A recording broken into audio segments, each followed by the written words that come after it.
안녕하세요 여러분, 반갑습니다. 오태민입니다. 요새 매일 뵙는 것 같습니다. 네, 그거 이유는 이제 가격이 좋지 않다는 뜻이죠. 빨리 가격이 좋아져서 저도 좀 여러분들 댓글 읽는 그런 중독으로부터 좀 벗어나야 되는데, 이게 제가 영상을 찍어 보니까 매일 찍으면 또 매일 찍게 되는데, 제가 한 3, 4일 지나면 저도 댓글을 안 보게 되고 여러분들도 영상을 더 안 보게 되니까, 열흘씩 뭐 2주씩 뭐 다시 찍으려고 하면 또 어떻게부터 시작이 될지 모르겠고 생각도 잘 안 나고 그렇게 돼요. 이렇게 찍으면 매일 찍고 또 안 찍으면 또 안 찍게 되는 것 같습니다. 네. 아무튼 오늘 영상을 키운 이유는 또 좋은 질문이 들어왔기 때문에 그렇습니다.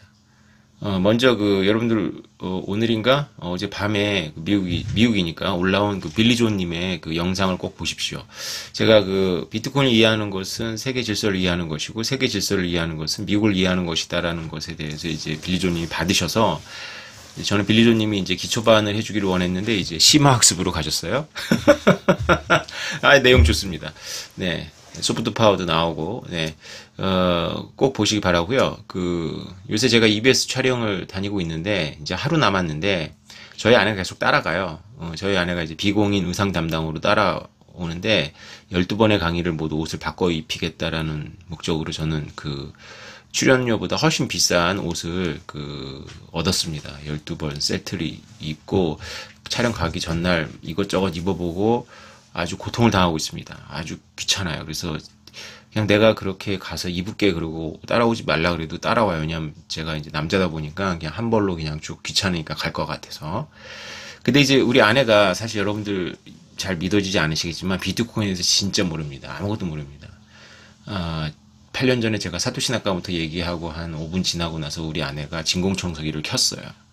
그리고 나서 이제 남편이 미쳤다고 생각을 한 거죠. 근데 이제 요새 이제 제가 강의를 들으면서 첫날 강의 끝나고 돌아오는 택시가 좀 막혔는데, 제가 택시 안에서 엄청 잔소리를 들었습니다. 내용 너무 어렵다. 그렇게 하면 안 된다. 뭐 어쩌고저쩌고. 그래서 이제 어저께 가갖고 조금 이제 첫날 찍은 강의 중에 한 강의를 다시 찍었고요. 스타일을 바꿨어요. 그랬더니만 뭐 좋아졌는데, 오늘도 아침 일어나자마자 또 이제 순서가 그러면 안 된다. 다시 몇 군데 다시 찍어야 된다. 막 해가지고, 제가 지금 아주 괴로움을 당하고 있습니다. 괴로움을 당하고 있는데 도움이 돼요. 왜냐하면 저는 사람들이 제 책을 어려워하고 제 강의를 어려워하는 분들을 사실 솔직히 제가 잘 이해를 못 했거든요. 나처럼 쉽게 설명하는 게 어딨어. 막 이렇게 생각을 하고 있었는데, 은연중에 우리 아내 얘기를 들어보니까 일리가 있어요. 그래서 사람들이 무엇을 궁금해하고, 제가 궁금해하는 걸 궁금해하는 게 아니라 사람들이 궁금해하는 걸 얘기해야 되고, 또 이게 공영방송이고 또 초보자들이 많이 들어올 거고 우리 편으로 먹을들이 많이 들어올 거고, 그래서 우리 아내 눈높이에 맞춰서 이제 만들려다 보니까 제가 2번씩 일하게 되고, 처음에 계획했던 것보다 스크립트 다시 써야 되고 뭐 스크립트 늘려야 되고 하여튼 막 하는데, 그래서 아마 완성도가 늘어나지 않을까 생각을 합니다. 다음 마지막 촬영 때도 따라오겠대요. 우리 아내가 체력이 별로 안 좋은데, 이건 또 열심히 따라와서 본인이 뭔가 좀 이렇게 하는 것 같아요. 하려고 하는 것 같아요. 그래서 이제 제 강의가 어렵다라고 하시는 분들에 대해서 제가 조금 더 우리 아내 눈높이를 보니까 이해가 좀 됩니다. 강의가 어려우신 분들은 웬만하면 이제 최근 강의부터 보지 마시고 옛날 강의부터 좀 보셔야 되는데, 옛날 강의 때는 이제 잡소리가 되게 많아요. 그러니까 뭐 방법이 없고요. 최근에 이제 한 독자님께서 이제 그 잡소리 빼고 이제 압축해 주시기로 하셔서 작업을 쭉 하고 있는데, 생각보다는 큰 반응은 없는 것 같아요. 그래서 이제 하시는 분 본인도 이제 좀 약간 힘이 빠지고, 저도 이제 뭐 여러분들의 반응을 보면서 막 이렇게 이게 막 뜨거웠으면 막 해볼 텐데, 아직은 그렇진 않은 것 같아요. 역시 비트코인은 이제 약간 좀 아직은 마니아들 세계라서, 신규 분, 공영방송은 좀 다르죠. 그거는 이제 보게 될 거니까 그렇게 되는 건데, 이제 유튜브는 역시 마니아들을 대상으로 가는 게 맞지 않나 이런 생각이 들고요.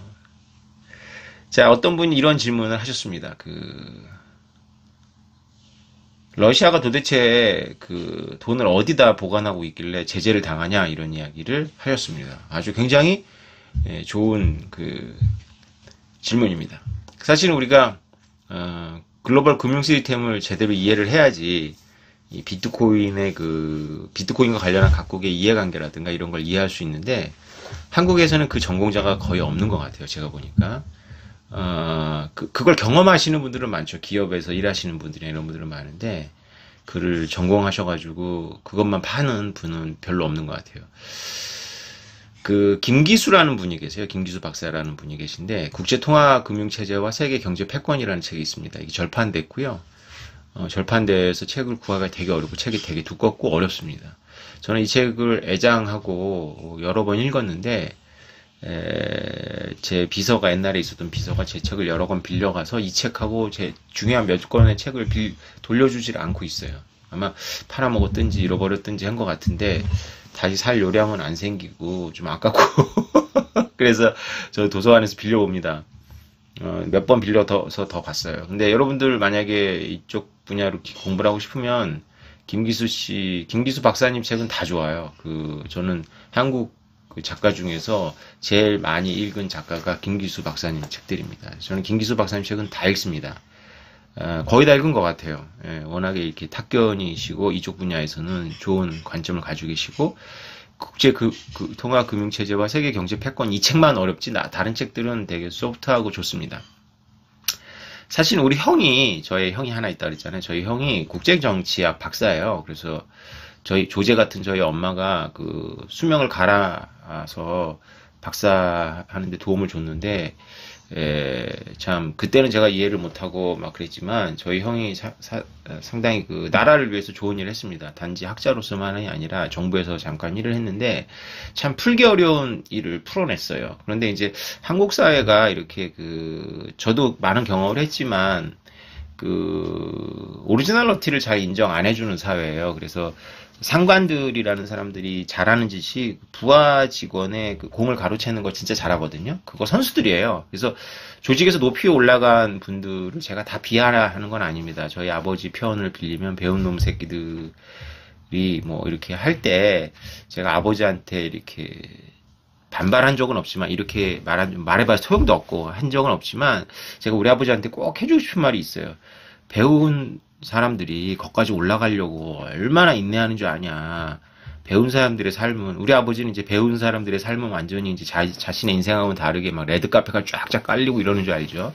그러니까 두 아들이 전부 막 그냥 자기와는 다르게 그냥 막 꽃길을 걷는지 아시는 거예요. 아니. 그렇지 않습니다. 조직에서 올라가기 위해서 손에 짐은 없잖아요. 그죠? 손에 짐은 없고, 술을 또 얼마 처먹어야 됩니까? 위장 다 버려야 되고. 저 그거 너무 잘합니다. 그래서 제가 35살에, 난 시켜줘 싫다 하고, 독고다이로 나와서 이렇게 책 읽고 이런 거 하는 겁니다. 교수 안 할래. 물론 뭐 이제 교수 아무나 되는 것도 아니고, 이제 20대 공부 열심히 해야 되고, 이제 유학도 갔다 오고 그래야 되죠, 한국에서는. 우리 형은 그 길을 갔는데 이제 교수는 안 됐고요.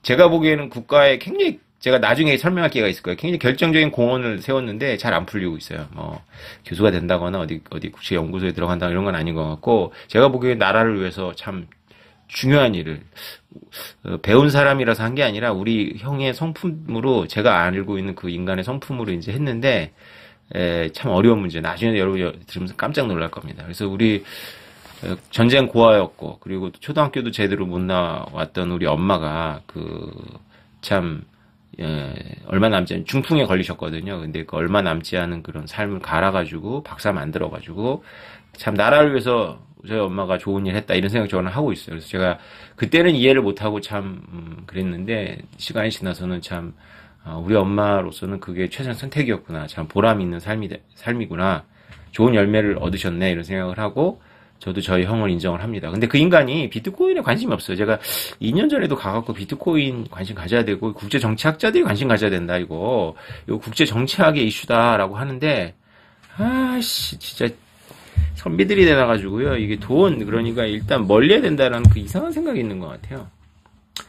어제 밤에 사실은 제 칼럼이 올라왔어야 되는데, 칼럼이 안 올라왔습니다. 그래서 여러분들 어차피 뭐 오늘 밤에 올라올 건데, 이거는 제가 우리 기자님하고 협의는 안 했지만, 명상이고, 뭐 글을 내가 올리는 건 아니니까 봐주지 않을까요? 그래서 제가 여러분한테 이 핫할 때, 국제정치학에서 이 핫할 때, 제가 쓴 칼럼 좀 제가 읽어드릴까요? 네. 여러분들은 아마, 그래도 남들보다 미리 제 영상을 통해서 글로 읽으면 좋지만, 미리 들으시는 또 재미가 있을 거예요. 아마 오늘 밤에 올라올 거예요. 네. 오늘 낮에 올라오거나. 자, 제가 다 읽지는 않고요. 이 부분 읽어드릴게요. 글로벌 금융은 세상이 원래부터 법대로 움직이는 곳이라는 착시를 일으키는 원천이었다. 은행을 끼고 하는 원거리 무역에서 고려할 문제는 운송 비용이나 태풍 같은 자연재해가 전부였다. 통계적으로 계산 가능한 자연재해는 보험으로 해결할 수 있기 때문에 원거리 무역의 모든 위험은 비용으로 치환할 수 있었다. 드디어 경제학자들이 수식으로 파악할 수 있는 세상이 창조된 셈이다. 그러나 이런 비현실적인 세상이 막을 내리고 있다. 미국을 좋아하든 싫어하든, 미국을 제국이라 부르든 패권국가라 부르든 우리가 알고 있는 기존의 질서는 무너지고 있다. 애초에 한 나라의 국내 통화를 세계 무역의 결제 수단으로 삼는다는 자체가 논리적으로 무리가 있었다. 이를 처음 지적한 사람은 예일대학교의 경제학자 로버트 트리핀 교수다. 트리핀은 기축통화국이 유동성을 공급하는 과정에서 무역 적자를 떠안게 되는데 무역 적자가 쌓이면 국가 신뢰를 잃어버릴 수밖에 없어서 기축통화에 대한 믿음이 흔들리게 된다고 일찌감치 예견했다. 그의 예견은 맞아 떨어졌고 미국은 유라시아 대륙의 크고 작은 분쟁에 개입하느라고 엄청난 해군력을 유지하기 위해 달러를 찍어낼 수밖에 없었다. 비현실적으로 좋았던 시절은 이런 보이지 않는 막대한 세금으로 유지될 수 있었다. 유라시아 대륙에는 오래된 국가들과 민족들이 질비하다. 민족적 갈등은 실타래를 풀 수 없을 만큼 뒤엉켜 있다. 석유와 물자를 실은 배들은 그런 갈등 지역을 오고 가야 한다. 그럼에도 불구하고 통행세를 내거나 갈등에 휩싸여서 가라앉거나 압류되지 않을 수 있었다. 어떤 경제학 교과서에도 나오지 않는 현대 경제 시스템의 토대는 미국의 해군력과 유라시아 분쟁에 대한 미국의 개입 의지 때문이었다. 물론 공짜는 아니었다. 미국이 달러를 찍어내서 빚을 갚으면서도 국가 모라토리엄에 빠지지 않을 수 있는 유일한 나라라는 점, 무역 적자를 지속적으로 쌓을 수 있었다는 사실이 경제 시스템을 뒷받침하는 지정학 체제에 대한 보이지 않는 세금이라는 사실은 어느 나라의 정치가도 노골적으로 입 밖에 내고 싶어 하지는 않지만 어쨌건 사실이다. 네, 이 부분을 제가 읽어드리겠습니다. 네, 사실은 이제 넘긴 원고에는 약간 한 부분 더 들어가는데요. 이게 초고였네. 넘긴 원고를 읽어야 되는데, 미국이 달러를 찍어내서 빚을 안 갚죠. 빚을 안 갚으면서도 국가 모라토리엄에 빠지지 않을 수 있는 유일한 나라라는 점, 그리고 무역 적자를 계속 쌓는데 무역 흑자국들이 그 흑자된 달러로 미국이 채권을 사주죠. 그래가지고 미국의 빚을 없는 것처럼 만들어줍니다. 안 갚아도 되는 것처럼 만들어주죠. 계속 갱신하는 채권이 돼버리는 거니까요. 이것이 지정학 체제에 대한 보이지 않는 세금이에요. 이건 다 알아요, 사실은. 다 아는데 어느 나라 정치가도 이것을 노골적으로 입 밖에 내고 싶어 하지 않죠. 심지어는 미국 정치가들도 입 밖에 내지 않나요? 그리고 이것을 내고 있는 전 세계 정치가들도 입 밖에 내지 않습니다. 이것은 사실은 이 복잡하고 가난한 유라시아 대륙의 무역 해상로를 지키는 세계 체제에 대해서 미군이 지키니까 그거에 대한 막대한 세금입니다. 이것을 내지 않는 것이 가능할까요? 네, 가능하지 않습니다. 어떻게 가능하지 않냐면요, 인류 역사를 통해서 알 수 있어요. 국경을 지날 때마다 개별 국가한테 세금을 내야 됩니다. 이제 그런 시대로 가는 건가요? 네, 잘 모르겠습니다. 예단은 금물이에요. 다만 미국이 자기 시스템 체제에서 키워준, 적자를 보면서 키워준 서독과 일본은 미국한테 상당히 많이 협조를 했어요. 그런데 자기 시스템을 먹고 자란 중국이 협조하나요, 지금? 중국이 미국을 이겨먹겠다고 하잖아요. 그래서 미국이 흥미를 잃어버린 것 같아요. 그거에 대해서. 미국은 얼마든지 자급자족이 가능하고 무역 흑자가 지금도 마음만 먹으면 할 수 있는 나라입니다. 자, 이 부분에 대해서 우리 형과 같은 국제 정치학자들이 연구를 하라고 제가 얘기를 하는데 이제 연구할 거예요. 아마 이제 우크라이나와 푸틴의 얘기에서 느낀 바가 있을 거라고 생각을 합니다. 러시아의 돈이 어디 있나요? 여러분, 유로 커런시라는 개념을 이해하셔야 됩니다. 유로 커런시라는 개념 이전에는 유로 달러라는 개념이 있었습니다. 유로 달러는 여러분들이 알고 있는 유로화하고는 아무 상관이 없고 심지어는 유럽하고도 관련이 없어요. 미소 냉전이 치열했을 때 소련은 그때도 에너지를 유럽에 팔았습니다. 에너지를 팔았을 때 소련의 돈으로 받은 건 아니고요. 달러로 받았어요. 그 달러를 받은 걸 미국 은행에 넣었다가는 지금처럼 이렇게 미국이 마음만 먹으면 봉쇄할 수 있다는 걸 알고 제3국을 찾았어요. 근데 세계에는 미국과 소련의 입김으로부터 자유로운 제3국이 사실 없어요. 여러분 스위스를 생각하겠지만 그거는 개인들 수준이고요. 근데 한 군데가 있어요. 그게 바로 런던 시티라는 곳입니다. 런던 시티 어디서 많이 들어보셨죠? 음모론자들이 늘 말하는 곳이 런던 시티입니다. 런던 시티는 런던하고 좀 달라요. 런던은 영국의 수도 런던이고요. 런던 시티는 그 런던을 실질적으로 역사적으로 지배하고 있는 엘리트들의 독립자치구입니다. 금융자치구라고 할 수도 있어요. 이 런던 시티에 유로 달러들이 쌓입니다. 다시 말해서 미국의 통제 바깥에 달러 예금이 쌓이는 겁니다. 그것을 제일 처음에 쌓은 게 바로 소련이었고요. 두 번째는 중동의 오일머니가 쌓았어요. 돈이 쌓이면 그 은행들은 그 달러를 빌려줘서 이익을 보고 싶어 하잖아요. 물론 보관료를 받았지만 이익을 보고 싶어 하는데 이 유로 달러, 요새는 유로 커런시라고 합니다. 유로 달러라는 건 이제 그러니까 쉽게 말해서 역의 달러인데 정의상 어떤 거냐면 그 나라 돈이 아닌 다른 나라 돈으로 이렇게 은행의 제1금융권이나 뭐 제2금융권에 예치된 돈을 유로 커런시라고 합니다. 뭐 예나할 수도 있고 위안할 수도 있어요. 예. 그러나 이제 그 시초는 유로 달러다. 그래서 이제 미국이나 이렇게 서방이 이제 러시아의 이제 석유 판매 대금이 유로 달러 형태로 이제 외국에 많이 있을 테니까 그거를 봉쇄할 수 있는 거죠. 근데 사실은 제가 한번 여러분들한테 빡세게 공부해서 유로 달러 시스템을 설명드리려고 했어요. 왜냐하면 비트코인을 이해하는데 여러분들에게 하나의 통찰을 줄 수 있기 때문에 그런 건데요. 제가 공부하다가 사업상 어렵기도 하고 또 제 전공 분야도 아니고 그리고 제가 이거를 남 앞에서 강의를 할 만큼의 제 스스로 자신이 없어서 미뤄뒀던 것입니다. 이승환 회장이라는 분이 계세요. 홈플러스 회장을 하신 분인데 그분이 쓴 창조 바이러스 H2C라는 책입니다. 이 책은 뭐 제가 이승환 회장님을 홍보하기 위해서 여러분들한테 읽어보라고 할 수는 없을 것 같고요. 워낙에 이제 우리 삼성을 키운 분이시니까 젊은 분들은 그냥 한번 삼성을 키운 분들의 돌아가신 이건희 회장님의 오른팔 왼팔 하시던 분이거든요.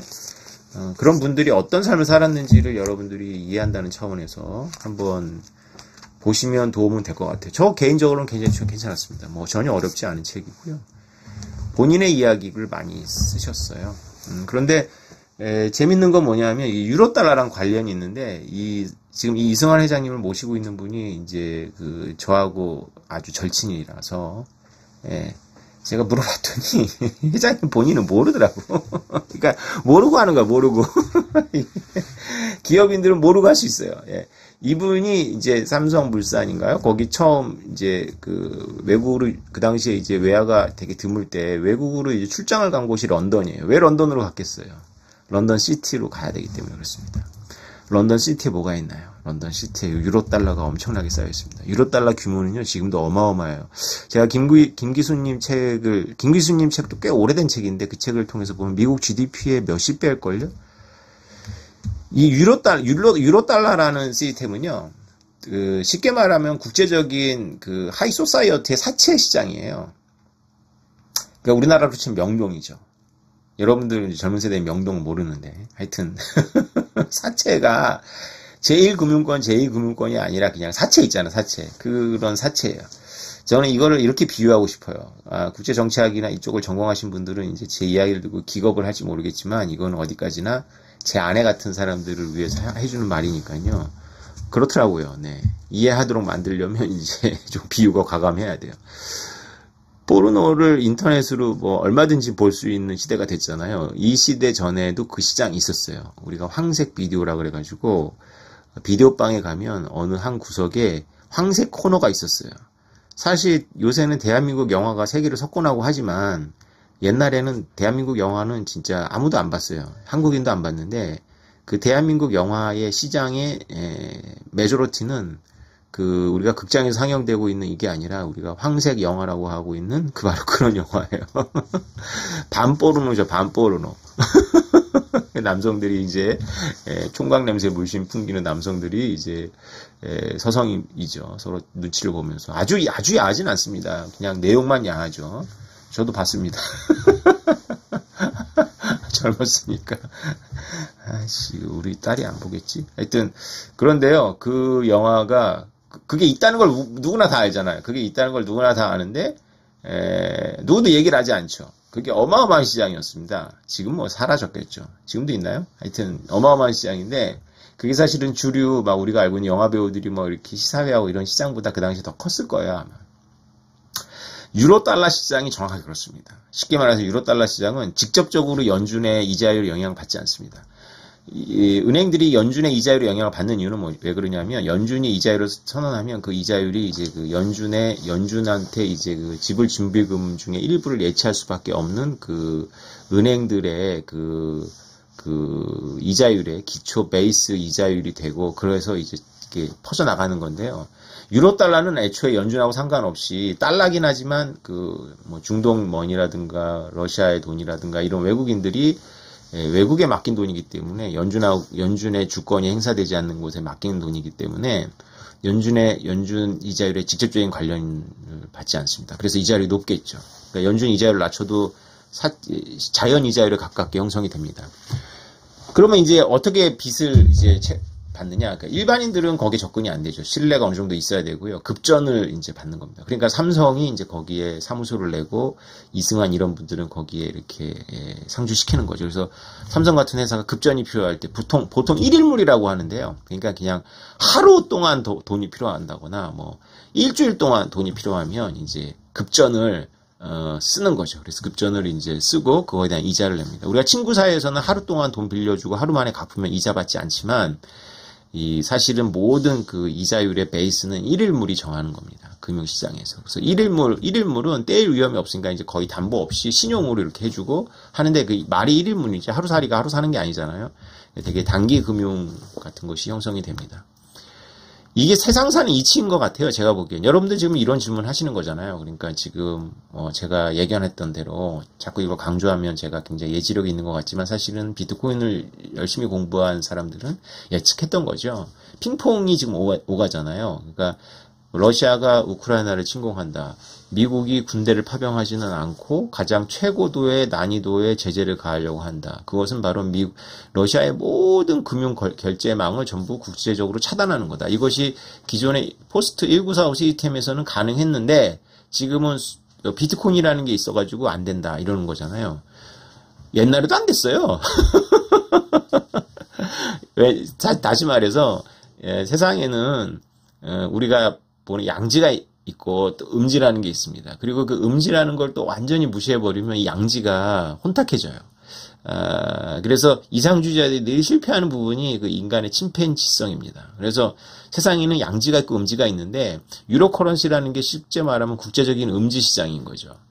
그러니까 연준이 이자율을 발표하면 간접적인 영향을 받지만 직접적인 영향을 받지 않습니다. 그래서 미국이 그렇게 우리가 미국을 제국주의라고 불러도 될 만한 그런 해군력과 뭐 유라시아 대륙에 다 군대 보내고 관여할 때조차도 이 시스템은 건재했고요.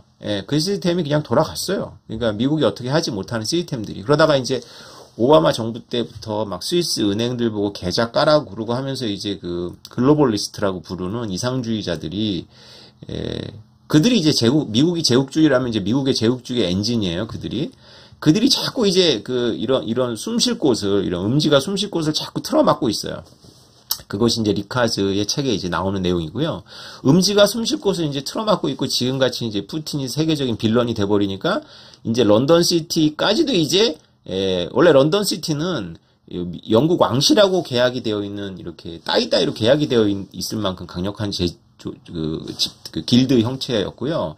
그리고 음모론의 그거잖아요. 그래서 어떻게 하면 이제 전 세계의 이게 통제주의자들은 이 런던 시티를 통제하느냐. 그래서 제가 읽은 음모론 책들은 전부 런던 시티 나오고 런던 시티를 제압해야지 전 세계에 이제 검은 돈이 없어진다. 이런 착각들을 하는 거예요. 근데 어쨌건 지금 같은 이제 푸틴이 빌런이 되니까 런던 시티가 이제 장악하고 있는 그런 유로 커런시까지도 이제 통제한다. 이렇게 한다면 가능은 하겠죠. 스위스 은행이 결국은 오바마 대통령한테 굴복해서 이름 까기 시작했잖아요.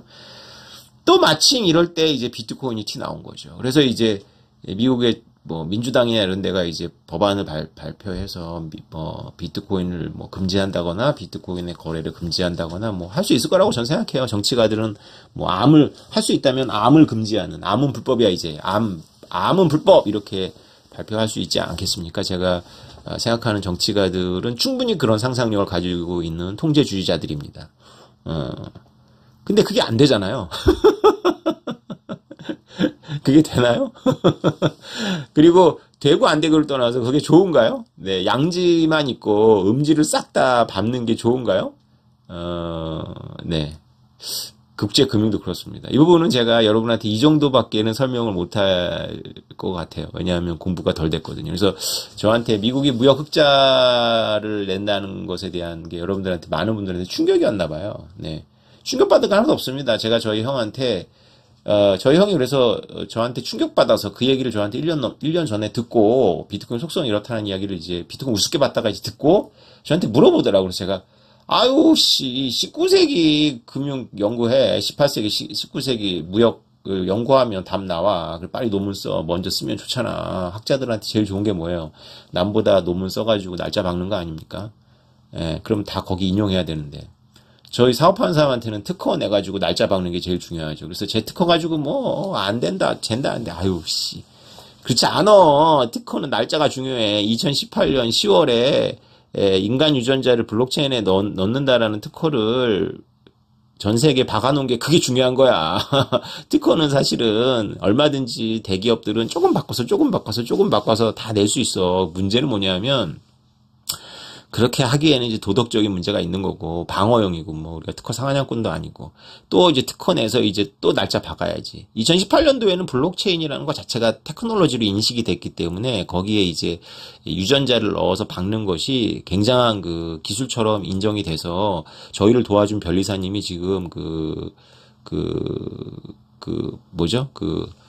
특허청에서 근무할 정도로 굉장히 실력이 있는 정통파 변리사님이에요. 그분이 써준 거예요. 그걸 가지고 뭐 이게 특허가 되냐 안 되나 막, 아이씨 죽을래? 그거 특허 봐준 분이 지금 특허청에서 일하시는 분이야. 그 당시 베스트였어. 근데 지금은 블록체인이 특별한 기술이 아니니까 이게 제 특허를 보면 특별한 기술이 없어 보여. 중요한 건 날짜 박는 거예요. 학자들도 정신 차리세요. 지금 제가 이렇게 얘기한 거 저는 이 수준에서 얘기하지만, 유로 달러, 비트코인 이런 쭉 계보가 연결되는 거 가지고 빨리 논문 쓰세요. 이거는 제가 보기에는 경제학자들한테 희망 없고, 경제학자들은 비트코인이 지금도 화폐냐 아니냐 가지고 따지고 계신 분들이니까, 그 다음에 어떻게 하면 달러 이자율만 고민하시고, 유라시아의 국제 지정학이 개판 나는 건 상관없어. 어제도 뭐 프린스턴도 대학의 교수님인가 아주 대단한 경제학 석학께서 연준 보고 빨리 이자율 올리라고, 시장보다 빨리 올리라고, 그래야 달러 방어된다고. 그거 올리는 거 올릴 수 있겠지. 이제 그렇다고 인플레이션 안 잡혀. 지금 인플레이션이 무슨 화폐 찍어서 생긴 게 아니야. 서플라이 체인이야. 그리고 지금 이자율 막 올리면 그나마 잠잠했던 그 유라시아 다른 곳에서 다 난리나. 경제학자들한테는 아무 희망이 없어요. 경제학자 죄송합니다. 경제학자들은 노벨 경제학상 받기 위해서 저한테 그렇게 댓글 다셨잖아요. 경제학이라는 그 세분한 세상 일 관심 없고, 그 세밀한 데에 관심 가져서 거기서 게임 티오리 이용하고 수학 이용해가지고 아주 그 정합성 따지면서 그 세상과는 아주 먼 메타버스의 논문들 쓰십시오. 권투를 빕니다. 노벨 경제학상 받길 바라고요. 1급 저널에 많이 쓰셔가지고 명문대에 티니어 꼭 다 꿰차십시오. 저는 이제 경제학자들한테 희망 없어 보이고요. 국제정치학자들, 우리 형 같은 그 국제정치학자들, 김기수 박사 같은 분들은 관심 있을 거예요. 그냥 푸틴하고 우크라이나, 미국의 역학 속에 비트코인이 있고요. 그것이 다른 데서 가져올 필요 없어요. 19세기, 18세기 무역하고, 그리고 유로 커런시, 유로 달러 시스템을 연구하시면, 국제 금융에도 양지가 있고 음지가 있구나. 우리 옛날에 비디오방 가면 살색 코너가 있었듯이, 누구나 다 알면서 누구나 다 입 밖에 내기 싫어하지만 엄청나게 규모가 큰 시장이 있는 거예요. 세상 이치입니다, 이것이. 여러분 또 좋은 하루 보내시고요. 저희가 미국에서 낳고 있는 것이 워낙 되어다 보니까 우리 아버지 낚시처럼 아주 오래 기다리게 만드네요. 오늘도 아무 소식이 없었습니다. 그래서 저는 그냥 제 일정 픽스할 거고요. 오늘 저희 그 독서 토론 하시는 기관하고 통화해서 협의하고 여러분한테 공지 올리도록 하겠습니다. 너무나 많은 분들이 신청해 주실 것 같아서요. 지금부터 준비해야 될 것 같고, 한 번은 만나고 한 번은 줌으로 하기로 했는데, 외국에서도 참여하신다면 어떻게 해야 될까 고민이 되고요. 그 다음에 과연 이 코로나 시국에 100명 넘는 분들을 수용할 수 있는지도 봐야 될 것 같습니다. 여러 가지 다 참고해서, 포스터 올릴 테니까요. 거기 포스터에 아예 계좌까지 박을 거니까, 다른 데 절대 입금하거나 수업료라도 10만원 뭐 이런 거라도 여러분들 다른 엉뚱한 사람한테 뜯기는 일 없도록 주의하시기 바랍니다. 여러분, 또 좋은 날 뵙겠습니다. 비트코인 가격 올라가길 저도 소망합니다. 하여튼 우크라 화이팅, 그리고 우리 이근데이 화이팅. 네, 안녕히 계세요.